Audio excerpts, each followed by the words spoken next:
Okay, so we make and repair violin, violas and cellos and their bows, but Chris is not here to represent that side of the work. And you're based here and in Italy? Yeah, so I've got a workshop in Milan and one here, and it's a lot of traveling, but And do your customers follow you, or do they? no, I follow them. It's that way around. Yeah, I try and be where I'm needed.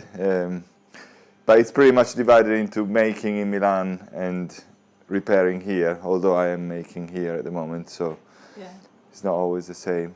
And what sort of customers buy your instruments?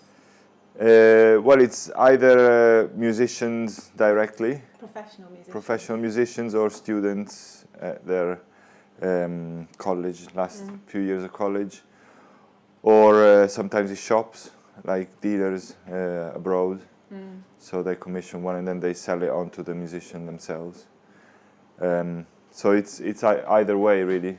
So I do international fairs abroad to market my work in like China and the States. I have to go there and do it. Or people come here from usually this country. And why Sheffield? Why Sheffield? Well, I worked here for the Sheffield Music Shop originally in the early 90s, and then I went on my own. But I've got family here, so I've got grown-up children. So you've got roots in Sheffield? I've got roots in Sheffield, yeah. And is it an okay place to have a business? Yeah, I found it always a very pleasant city, and yeah. I mean, it's not ideal for violin makers in the sense that there isn't a professional orchestra, but there is many amateur orchestras. Yeah. So they provide a constant flow of repair work, even though not my own instruments, not so much. Yeah. And how long does it take to make an instrument? It's for a violin, it's about 200 hours, and for a cello, about 350, 400. Wow. And how many would you make in a year? Well, with Valerio, we make a bit more. So probably about, what would you say, 4 cellos and 2 violins? Yeah, 4 cellos and 2, 3 violins. And do you make them on, do people order them like 2 years ahead and wait for them, or how does it? Well, sometimes they do. I try to make them available reasonably early. So usually people want to try them. Oh, right, so you make them and then they have to try them? Yeah, yeah, it works like that because each one is unique.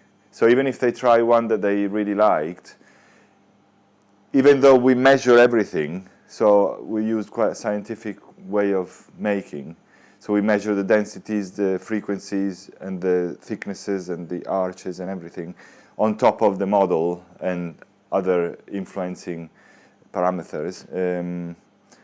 Even so, each one is unique. So it's not said that what you make is going to be to their taste the same as what they've tried and made an order on the strength of that, you know. So is that quite nerve-wracking when they come to try the instrument because you're thinking?